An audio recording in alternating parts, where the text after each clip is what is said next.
ระบาทสมเด็จพระเจ้ามหาสิวิตศรีสว่างวงศ์องค์สมเด็จธรรมิกราช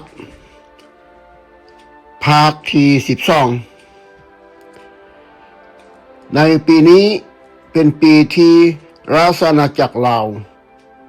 วเสรีได้รับการให้เข้าร่วมองค์การใหญ่สหประชาชาติภายใต้ในการนำพาของนายกรัฐมนตรีแห่งราชอาณาจักรลาวพระนาทานพญากระต่ายโดนสสริตและภายใต้โพธิสมภารของพระองค์เจ้าศรีสว่างวงศ์ เจรจาปี1946เพื่อส่งคืนดินแดนของลาวที่ถูกยึดโดยไทยสยามในปี1941ได้ลงนามให้สนธิสัญญาสันติภาพกับญี่ปุ่นที่ซานฟรานซิสโกในเดือนกันยาปี1951และมีบทบาทสำคัญในการเจรจาเจนีวาในปี1954สำหรับการตกลงในอินโดจีนแท้จริงแล้วคณะผู้แทนราชอาณาจักรลาวยืนยันว่าบ่มีการรับรู้ใดๆต่อกับการแบ่งกลุ่มชาตินิยมกบฏแนวลาวกลุ่มน้อยหุ่นแหงหัวหักชาตินิยมที่เขาเจ้าเห็นว่าบ่ยุติธรรมก็คือพวกเวียดมินความล้มเหลวของฝรั่งเศสที่จะรับประกันเรื่องนี้เช่นเดียวกันกับความล้มเหลวของพวกเขาที่จะแจ้งให้คณะผู้แทนรัฐบาลราชอาณาจักรลาวเพียงพอได้เหตุให้เกิดความบ่พอใจสุดท้ายมาสมเด็จเจ้าฟ้าศรีสว่างวัฒนากับความสามารถของฝรั่งเศสที่จะช่วยปกป้องผลประโยชน์ของลาวตั้งแต่นั้นมาพระองค์คือราชอาณาจักรลาวได้กายสนับสนุนแก่สหรัฐอเมริกาได้ตัดสินใจและทีนี้ได้พบเห็นพันธมิตรที่สำคัญในบุคคลของท่านพญากระต่ายโดนสสริตแนวลาวอิสระโฆษณาการต่อมาเสรีลาวได้แยกออกจากแนวลาวอิสระผู้ที่ได้คมเหงและตำหนิตีเตียนเจ้าฟ้าสายศรีสว่างวัฒนาอย่างแหลมคมเมื่อหลายปีก่อนหน้านี้สูญเสียโดยขบวนการชาตินิยมทั่วอาณานิคมชาวฝรั่งเศสที่กลับมาบ่สามารถต้านทานข้อเรียกร้องของระบอบกษัตริย์หลวงพระบางที่ต้องการอำนาจอธิปไตยทั่วทั้งประเทศซึ่งได้รับในปี1946โมวีวังดีทานรันฟอร์ดเจ้าศรีสว่างวงศ์เป็นกษัตริย์แห่งราชอาณาจักรลาวสอดคล้องกับการร่วมชาติทางการเมืองของประเทศคือการก่อตั้งสร้างตัวของระบอบรัฐธรรมนูญในปี1947และภายใต้โพธิสมภารของพระองค์เจ้าศรีสว่างวงศ์พระราชมหฤทัยในความโดดเด่นของราชวงศ์ภาคใต้ณจำปาสักเจ้าบุญอุ้มณจำปาสักทรงดำรงตำแหน่งผู้กวดราชการแผ่นดินก็คือราชอาณาจักรลาวตลอดชีวิตและในปี1947ทรงได้รับแต่งตั้งให้เป็นประธานสภาที่ปรึกษาพระมหากษัตริย์พระองค์ทำอิฐที่จะให้คำแนะนำแก่พระมหากษัตริย์ตามกฎหมายรัฐธรรมนูญ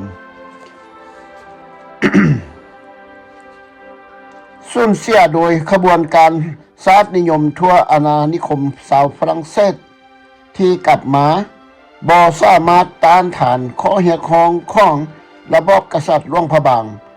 นี้เว้าคืนมาอีกที่ต้องการอำนาจอธิปไตยทั่วทั้งประเทศ ซึ่งได้รับในปี 1946 โมงวีวังดีทานแฮนฟอร์ด เจ้าสีสว่างวงศ์เป็นกษัตริย์แห่งราชอาณาจักรลาว สอดคล้องกับการห่วมซาดทางการเมืองของประเทศ คือการก่อตั้งสร้างตัวของระบอบ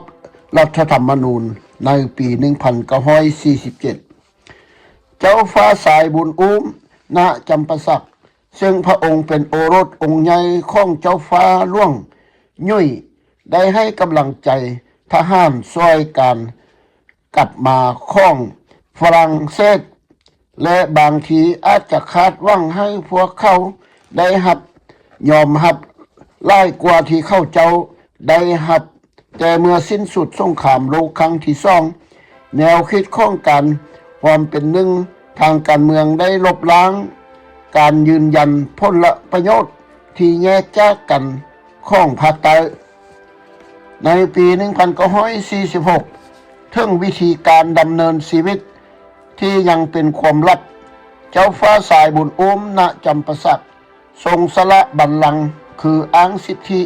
ใดๆที่มีต่ออำนาจอาณาจักรณจำปาสัก ความเข้มแข็งของความรู้สึกสัตย์นิยมต่อคำกล่าวอ้างใดๆดังกล่าว สามารถเห็นได้จากความเห็นของสมาชิกสภาแห่งชาติพญากองคำราชแก้ว สมาชิกพรรคเสรีลาวและพญาอุ่นสนานิกรหัวหน้าพรรคเสรีลาวสร้างชาติปี 1948 หลังจากข่าวสารลาวใหญ่และข่าวนิตยสารเสรีลาวเพื่อลาวเสรีทั้งอย่างใดก็ตาม เจ้าฟ้าสายบุญอุ้มทรงดำรงตำแหน่งผู้ตรวจราชการแผ่นดินนี้ในปี 1947 ได้ถูกแต่งตั้งให้เป็นประธานสภาราชมนตรีที่ปรึกษาพระมหากษัตริย์ ผู้ทำอิฐที่จะให้คำแนะนำแก่องค์พระมหากษัตริย์ตามรัฐธรรมนูญระบบเสรีประชาธิปไตยของรัฐบาลสุดทำอิฐได้ถูกแต่งตั้งในเดือนมีนาปี 1947 นำพาโดยเจ้าฟ้าสายสุวรรณราชต่อมา1 ปีก็ได้เปลี่ยนแทนเจ้าฟ้าสายบุญอุ้มณจำปาสักที่ดำรงตำแหน่งเป็นนายกรัฐมนตรีจนฮอดต้นปี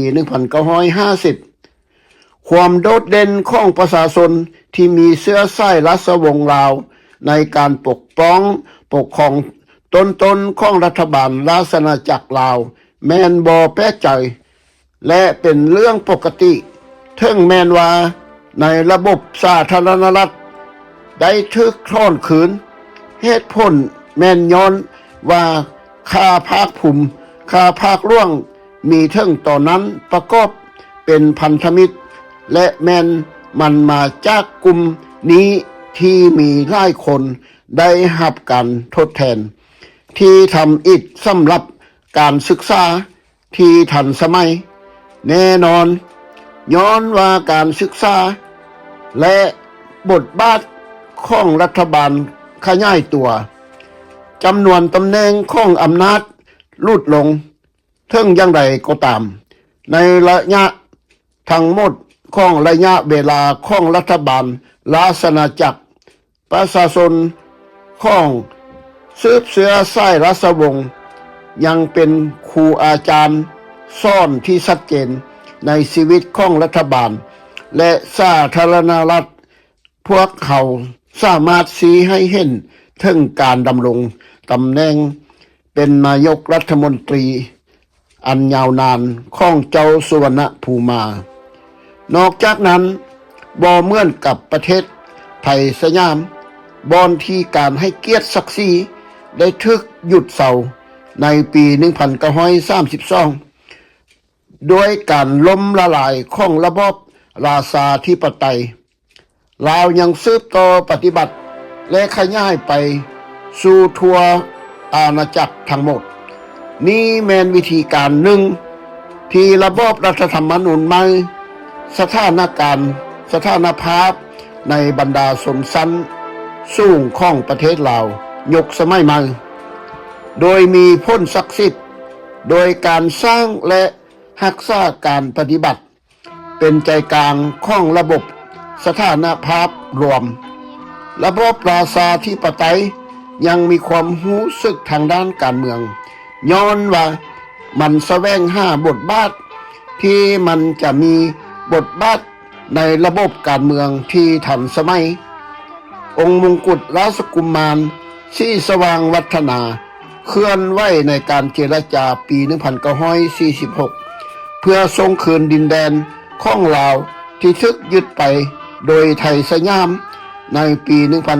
1941 ได้ลงนามในสนธิสัญญาสันติภาพกับญี่ปุ่น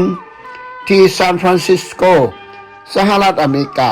ในเดือนกันยา 1951 และยังมีบทบาทสำคัญในการเจรจาเจนีวาในปี 1954 สำหรับการตกลงในอินโดจีนแท้จริงแล้วคณะผู้แทนลาวยืนยันว่าบ่มีการรับรู้ใดๆต่อมา1 ปีก็ได้เปลี่ยนแทนเจ้าฟ้าสายบุญอุ้มณจำปาสักที่ดำรงตำแหน่งเป็นนายกรัฐมนตรีจนฮอดต้นปี 1950 ความโดดเด่นของประชาชนที่มีเชื้อสายราชวงศ์ลาวในการปกครองต้นของรัฐบาลราชอาณาจักรลาวแม่นบ่แปลกใจและเป็นเรื่องปกติถึงแม้นว่าในระบบสาธารณรัฐได้ถูกถอนคืนเหตุผลแม่นย้อนว่าค่าภาคภูมิค่าภาคร่วงมีถึงตอนนั้นประกอบเป็นพันธมิตรและแม่นมันมาจากกลุ่มนี้ที่มีหลายคนได้รับการทดแทนที่ทำอิฐสำหรับการศึกษาที่ทันสมัยแน่นอน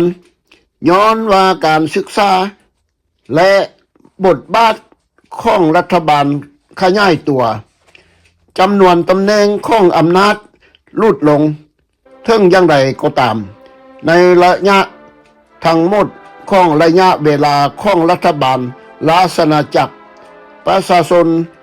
ของสืบเชื้อสายราชวงศ์ยังเป็นครูอาจารย์สอนที่ชัดเจนในชีวิตของรัฐบาลและสาธารณรัฐพวกเขาสามารถชี้ให้เห็นถึงการดำรงตำแหน่งเป็นนายกรัฐมนตรี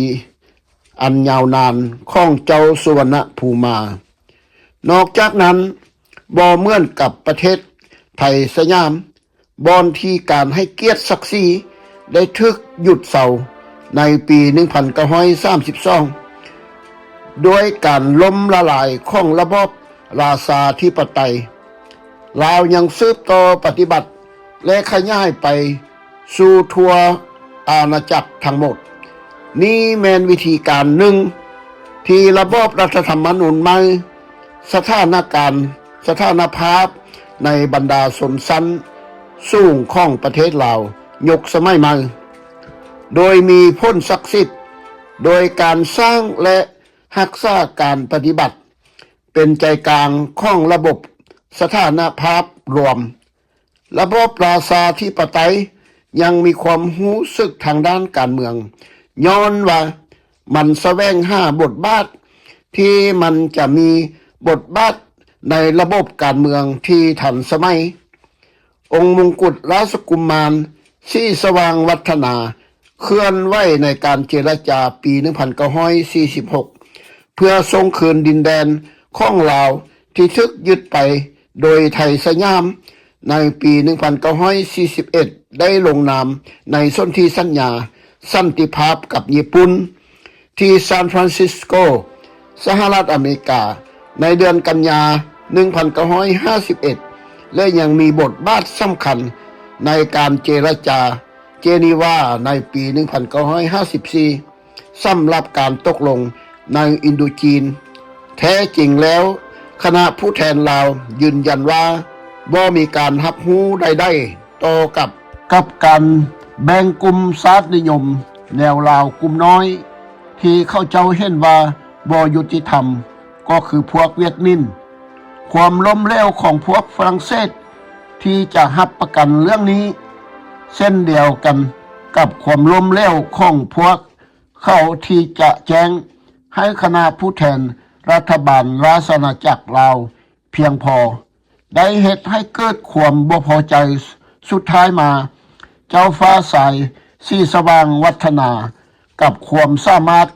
ของฝรั่งเศสที่จะช่วยปกป้องผลประโยชน์ของราชอาณาจักรลาวนับตั้งแต่นั้นมาพระองค์ก็คือราชอาณาจักรลาวได้กลายเป็นการสนับสนุนในการตัดสินใจให้เป็นพันธมิตรสัมพันธภาพระหว่างอเมริกาและลาวเสรีและในที่นี้ได้พบเห็นประจักษ์ตาแล้วว่าเป็นพันธมิตรที่สำคัญในบุคคลของท่านพญากระต่ายโดนซสุริตอดีตลาวอิสระในการโฆษณาการและโตมาหองหัวหน้าพรรคเสรีลาวเพื่อลาวเสรีเซ็นพนาทานเขื่อขั้นใสณเวียงจันทน์หรืออุ่นสนะนิกรเป็นหัวหน้าแล้วแยกออกจากแนวลาวอิสระสนับสนุนญี่ปุ่นในสงครามโลกครั้งที่สองท่านพญากระต่ายโดนซสุริตผู้ที่เคยได้ข่มเหงเจ้าฟ้าสายสีสว่างวัฒนาหลายปีก่อนหน้านี้ข่าวสารลาวใหญ่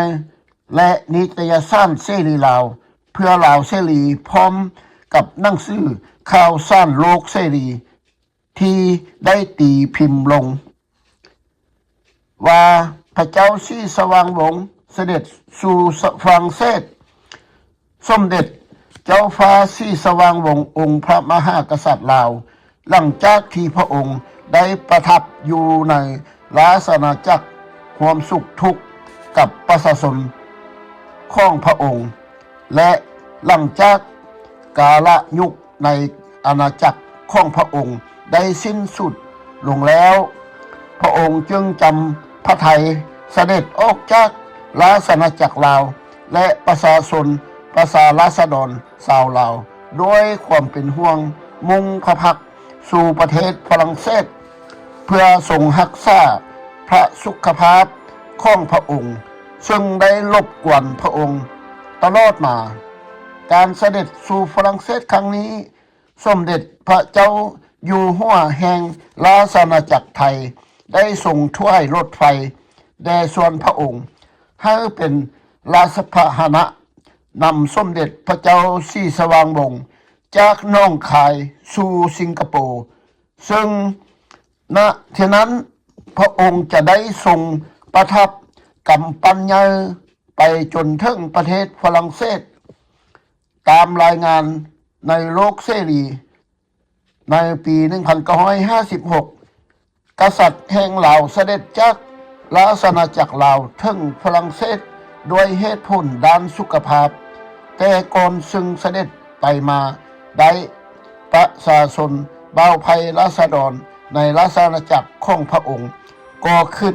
เป็นห่วงแต่ขอให้พระองค์มีสุขภาพพระอนามัยดีพระมหากษัตริย์แห่งราชอาณาจักรไทยก็ได้ชงถ้วยทรงรถไฟขบวนพิเศษพระที่นั่งส่วนพระองค์ไปยังหนองคายซึ่ง